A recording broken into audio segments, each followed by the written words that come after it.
बहनों और भाइयों, मैं अभी जम्मू कश्मीर के उधमपुर से आ रहा हूं। आप अनुमान करिए, जैसी सभा यहां पर हो रही है, इतनी ही निश्चिंतता में वहां पर भी मैंने सभा की है। क्या 10 वर्ष पहले जम्मू कश्मीर में इस प्रकार की सभा संभव थी? क्या नहीं थी ना। लेकिन आज जम्मू कश्मीर में शानदार सभा हो रही है। लोग लोकतंत्र की मुख्य धारा के साथ जुड़ रहे हैं। जम्मू कश्मीर में भी वैसे विकास के कार्य हो रहे हैं जैसे आपके मेरठ में हो रहे हैं, उत्तर प्रदेश के अंदर हो रहे हैं, दिल्ली में हो रहे हैं। ऐसे ही विकास के कार्य वहां पर भी युद्ध स्तर पर आगे बढ़ रहे हैं। बहनों और भाइयों, यह जो परिवर्तन हम सबको देखने को मिल रहा है, कभी भारतीय जनसंघ के संस्थापक श्यामा प्रसाद मुखर्जी ने नारा दिया था कि एक देश में 2 प्रधान, 2 विधान और 2 निशान नहीं चलेंगे, नहीं चलेंगे। श्यामा प्रसाद मुखर्जी शहीद हुए थे इस दोहरी व्यवस्था के खिलाफ, और 70 वर्षों तक कांग्रेस और उसके सहयोगी दलों ने इस व्यवस्था को दफन करके इस व्यवस्था को बनाए रखा। आतंकवाद पनपता रहा, देश को डंक मारता रहा, निर्दोष लोग मरते रहे, देश का विकास बाधित होता रहा। लेकिन बहनों और भाइयों, 70 वर्ष के बाद भारत माता के महान सपूत से नरेंद्र मोदी जी जैसा यशस्वी व्यक्तित्व देश के पास आया, जिन्होंने कश्मीर के इस दंश को समाप्त करते हुए धारा 370 समाप्त किया। और जो भाजपा के कार्यकर्ता दशकों से नारा लगाते थे, जहां हुए बलिदान मुखर्जी, वह कश्मीर हमारा है। बहनों और भाइयों, आज उस कश्मीर को भारत का भिन्न हिस्सा बना करके मोदी जी ने साबित कर दिया है कि हमारे लिए राष्ट्र धर्म ही सर्वोपरि है। बहनों और भाइयों, यही स्थिति आज 140 करोड़ का भारतीय दुनिया के अंदर जहां कहीं जाता है, तो 140 करोड़ भारतीयों को वहां सम्मान मिलता है। लोगों के मन में भारत के प्रति सम्मान का भाव पैदा हुआ है। ये भी मोदी जी के कारण।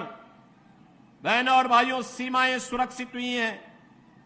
आज आप देखते होंगे, अगर कहीं कोई सिलेंडर किसी दुर्घटना से फट जाए ना, तो पाकिस्तान सफाई देता है कि नहीं नहीं, हमारा कोई हाथ नहीं है इसमें, क्योंकि उसे मालूम है कि कहीं ऐसा ना हो कि कहीं किसी आतंकी गतिविधियों में लिप्त पाकिस्तान परस्त तत्व का हाथ हो और फिर एयर स्ट्राइक में देने के लेने पड़ जाए पाकिस्तान को। बहनों और भाइयों, ये सारे और पराक्रम भारत का जो देखने को मिल रहा है, ये मोदी जी के नेतृत्व में भारतीय जनता पार्टी सरकार के कारण।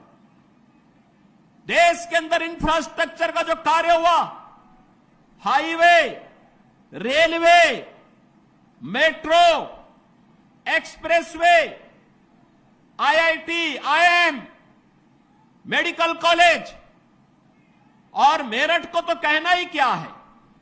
12 लेन का एक्सप्रेसवे के साथ मेरठ दिल्ली के साथ सीधे जुड़ चुका है। मेरठ के लोग अब दिल्ली में नहीं रहना चाहते, बल्कि दिल्ली के लोग अपने लिए रहने के लिए मेरठ में आवास बनाना चाहते हैं, सरधना में और मुजफ्फरनगर में रहना चाहते हैं। क्योंकि जो दूरी पहले 5 घंटे में तय होती थी, अब उस दूरी को मात्र 45 मिनट से 1 घंटे में तय कर देते हैं। रैपिड रेल, 32,000 करोड़ रुपए की राशि केंद्र और राज्य सरकार लगा करके रैपिड रेल की सुविधा के साथ मेरठ को जोड़ चुकी है। और बहनों और भाइयों, उत्तर प्रदेश का पहला स्पोर्ट्स यूनिवर्सिटी मेजर ध्यानचंद जी के नाम पर इसी विधानसभा क्षेत्र में, मुजफ्फरनगर लोकसभा क्षेत्र में बन रही है। 700 करोड़ रुपए की लागत से बन रहा विश्वविद्यालय। जो भी उसका मानक होगा वो इंटरनेशनल स्टैंडर्ड का होगा, कोई समझौता नहीं होगा। और वर्ल्ड क्लास यूनिवर्सिटी आपको हम लोग यहां प्रदान करने जा रहे हैं। मेरठ में 1 डिस्ट्रिक्ट 1 प्रोडक्ट में स्पोर्ट्स आइटम को हम लोगों ने प्रमोट किया है। आज मेरठ की आइटम, खेल की सामग्री दुनिया के अंदर बिक रही है।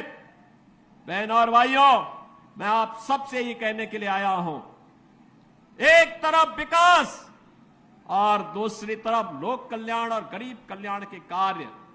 हर घर नल की योजना हो, हर घर बिजली का कार्य हो। एक तरफ भारत 4 वर्ष से 80 करोड़ लोगों को फ्री में राशन की सौगात दे रहा है और दूसरी तरफ भिखमंगा पाकिस्तान कटोरा लेकर के दुनिया के अंदर भीख मांगता हुआ दिखाई दे रहा है। ये परिवर्तन है। अच्छा नेतृत्व आता है, देश को बुलंदियों की ऊंचाई तक पहुंचाता है। गलत लोग चुने जाते हैं, पाकिस्तान जैसी दलिद्रता आ जाती है। और पाकिस्तान में जो दलिद्रता है ये वहां के नेताओं के कर्मों के कारण है, और भारत में जो आज संपन्नता है यहां के यशस्वी नेतृत्व के कारण। मैं बहनों और भाइयों, आप सबसे यही कहने के लिए आया हूं, यही कहने के लिए मैं आपके पास आया हूं।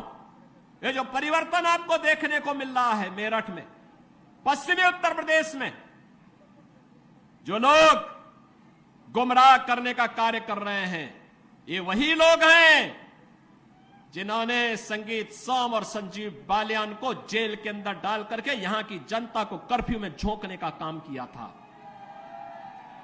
और मैं आज आपसे ये कहने के लिए आया हूं, ये चुनाव हमारा व्यक्तिगत रूप से किसी व्यक्ति के साथ मतभेद हो सकता है, लेकिन विचारधारा, राष्ट्र धर्म हमारे लिए सर्वोपरि है और इसके साथ कोई समझौता नहीं हो सकता है। जहां पे राष्ट्र धर्म को चुनने की आवश्यकता पड़ेगी, हम सब कुछ छोड़ करके राष्ट्र धर्म को चुनेंगे और राष्ट्र धर्म के लिए अपने आप को बलिदान कर देंगे। इसमें किसी भी प्रकार का कोई संकोच नहीं होना चाहिए। और इसीलिए मैं आपका आह्वान करने के लिए आया हूं, हमें वह सरकार चाहिए जो कांवड़ यात्रा चला सके। कर्फ्यू लगाने वाली सरकार नहीं चाहिए, कर्फ्यू लगाने वाले लोग नहीं चाहिए। हम लोग इस बात को ध्यान में दें, जो लोग कर्फ्यू के पक्षधर रहे हैं, दंगा पॉलिसी जिनकी इस पूरे क्षेत्र में यहां के निर्दोष नागरिकों पर झूठे मुकदमे दर्ज करके यहां के नौजवानों के जीवन को जिन लोगों ने निगलने का काम किया था, उन लोगों को कभी माफ करने की आवश्यकता नहीं। जो ये लोग आए होंगे तमाम प्रकार की बातें कहने के लिए आए होंगे। बहनों और भाइयों, मैं आपसे एक बात और कहना चाहता हूं। आपने महाराणा प्रताप का जीवन देखा होगा। महाराणा प्रताप, जब महाराणा प्रताप की बात होती है तो भारत के स्वाभिमान की बात होती है, भारत के सम्मान की बात होती है। स्वधर्म और स्वराष्ट्र के लिए कैसा बलिदान चाहिए। सत्ता नहीं, घास की रोटी खाएंगे, लेकिन विदेशी हुकूमत के सामने कभी सिर नहीं झुकाएंगे। बहनों और भाइयों, जिन लोगों ने कर्फ्यू करके इस क्षेत्र में बहन बेटियों की इज्जत को नीलाम करने का काम किया था, जो लोग यहां की बेटी और व्यापारी के जीवन के लिए खतरा बन चुके थे, उन लोगों को फिर से पनपने का अवसर मत दीजिए। वे लोग आएंगे, दुम दबा करके आएंगे, बाद में गिरेबान को पकड़ करके इस पूरे क्षेत्र में फिर अव्यवस्था और अराजकता फैलाने का कार्य करेंगे। इसलिए मैं आज आपका आह्वान करने के लिए आया हूं। विकास में कोई कोताही नहीं बरती गई, किसी भी प्रकार की कोई कोताही केंद्र और राज्य शासन ने नहीं बरतने दी। सुरक्षा के साथ कोई खिलवाड़ नहीं होने दिया। बेटी और व्यापारी को सुरक्षा का माहौल दिया। और बहनों और भाइयों, हमें व्यक्तिगत मतभेदों को दरकिनार करते हुए देश के बारे में सोचना है। देश और राष्ट्र धर्म से बढ़कर के हमारे लिए कोई कुछ नहीं हो सकता है। और यही आह्वान करने के लिए आज मैं यहां पर सरधना की भूमि पर आया हूं। ये वीरों की भूमि है और वीरता कभी कायरता नहीं दिखाती है, शॉर्टकट का रास्ता नहीं अपनाती है। वीरता तो अवसर आने पर राष्ट्र धर्म के लिए सर्वस्व न्यौछावर करने के लिए अपने आप को तैयार करती है। और उसी वीरता का आह्वान करने के लिए मैं आपके पास आया हूं, आपसे कहने के लिए यह देश, पूरे देश के अंदर एक आवाज है। उत्तरो, दक्षिणों, पूर्वो, पश्चिमों, एक ही आवाज है पूरे देश के अंदर। मुझे 3 दिन पहले महाराष्ट्र जाने का अवसर प्राप्त हुआ था। उससे 1 दिन पहले मैं राजस्थान गया था। अभी जम्मू कश्मीर से आ रहा हूं और केवल यहां की सभा के लिए आया हूं, अन्यथा मेरे और भी कार्यक्रम थे। मैंने कहा नहीं, मैं जाऊंगा सरधना में, मैं इस बार जरूर जाऊंगा, 24 में मैं जरूर जाऊंगा। और बहनों भाइयों, मैं इसीलिए आया हूं आपसे कहने के लिए, जो लोग गुमराह कर रहे हैं उनके गुमराह में आने की आवश्यकता नहीं। ये लोग कभी नहीं आएंगे। फिर जाति के सौदागर उपयोग करेंगे, बाद में सौदेबाजी करके गायब हो जाएंगे। हमें किसी भी ऐसे व्यक्ति के बहकावे में नहीं आना है जिससे हमारा राष्ट्र धर्म खतरे में आए। याद रखना, इस देश के राष्ट्र धर्म को हमेशा खतरा जब भी आया है, इन्हीं लोगों के कारण आया है जिन्होंने जातीयता के आधार पर समाज के सामाजिक ताने बाने को छिन्न भिन्न किया है, हमेशा छिन्न भिन्न किया है।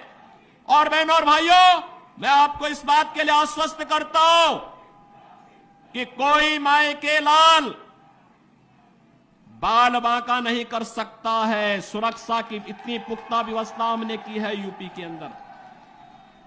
आज आप देखते होंगे बड़े बड़े दुर्दांत माफिया और अपराधी किस कदर उनकी दुर्गति हो रही है। आप देख रहे होंगे, जिनके नाम से ही लोग कर्फ्यू जैसा माहौल होता था, आज उनकी दुर्गति क्या है, हर व्यक्ति देख रहा है। इन माफिया और अपराधियों की स्थिति क्या है, आप रोज सोशल मीडिया के प्लेटफॉर्म को उठा करके देखते होंगे। एक दुर्दांत माफिया ऐसा भी था, बहनों और भाइयों, जब समाजवादी पार्टी की सरकार के समय चलता था तो मुख्यमंत्री हो या मुख्य न्यायाधीश, इन सब के काफिले रुक जाते थे और माफिया का काफिला निकलता था। और जब हमने कार्रवाई की उस माफिया के खिलाफ और उसको रगड़ करके कोर्ट के सामने प्रस्तुत किया तो उसकी पैंट गीली हो गई थी, उसकी पैंट गीली हो गई थी। और तब हमने कहा था, उस समय उसको हमने कहा था, कानून को रौंदने वाले, आज कानून कितना बड़ा होता है यह एहसास हो रहा है कि नहीं हो रहा है। और निर्दोष लोगों को मारोगे तो मिट्टी भी नहीं मिल पाएगी। और बहनों और भाइयों, इसीलिए मैं आया हूं आपसे कहने के लिए,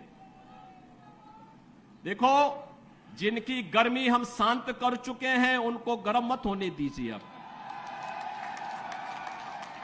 इस क्षेत्र को विकास की मुख्य धारा के साथ जुड़ने दो।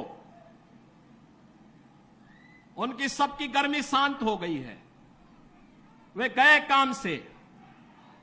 और इसीलिए मैं आप सबसे अपील करने के लिए आया हूं कि पूरे देश की एक आवाज है, पूरा देश एक ही स्वर में बोल रहा है। और वह बोल रहा है कि फिर एक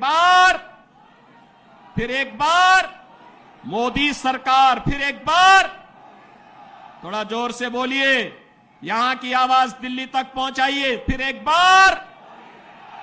एक बार मोदी सरकार। यह मोदी सरकार की जो गूंज पूरे देश के अंदर है, इस पूरी गूंज को घर घर पहुंचाना है, मोदी जी का प्रतिनिधि बन करके और स्वयं मेरा प्रतिनिधि बन करके आपको जाना होगा।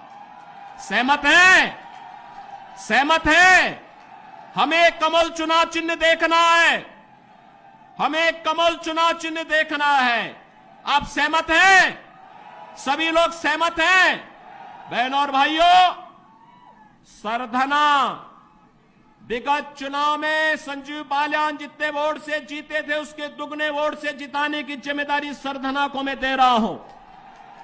और बहनों और भाइयों, आप जिताएंगे तो मैं दोबारा फिर आऊंगा, यहां पर आऊंगा फिर दोबारा आकर के आपके साथ बैठूंगा और बैठ करके फिर आपसे चर्चा करूंगा। और इसीलिए आपसे अपील करने के लिए मैं आया हूं। यह जिम्मेदारी आपकी है। मोदी जी को तीसरा कार्यकाल मिलना चाहिए, क्योंकि मोदी जी के नेतृत्व में हमारा भारत ग्लोबल पावर बनेगा, दुनिया की एक बड़ी ताकत बनेगा। ग्लोबल पावर बनने के लिए विकसित भारत चाहिए, और विकसित भारत के लिए विकसित उत्तर प्रदेश चाहिए, और विकसित उत्तर प्रदेश के लिए विकसित मुजफ्फरनगर और विकसित मेरठ भी चाहिए। सहमत है ना? और विकसित मेरठ और मुजफ्फरनगर के लिए कमल चुनाव चिन्ह और भाजपा चाहिए। सहमत हैं? सभी लोग सहमत हैं? तो भाई मेरे साथ फिर दोनों हाथ उठा करके बोलिए, जहां तक मेरी आवाज जा रही है। दोनों हाथ उठाइए, दोनों हाथ उठाइए, दोनों हाथ उठा करके बोलेंगे, भारत माता की, भारत माता की, भारत माता की जय श्री राम, जय जय श्री राम, जय जय श्री राम।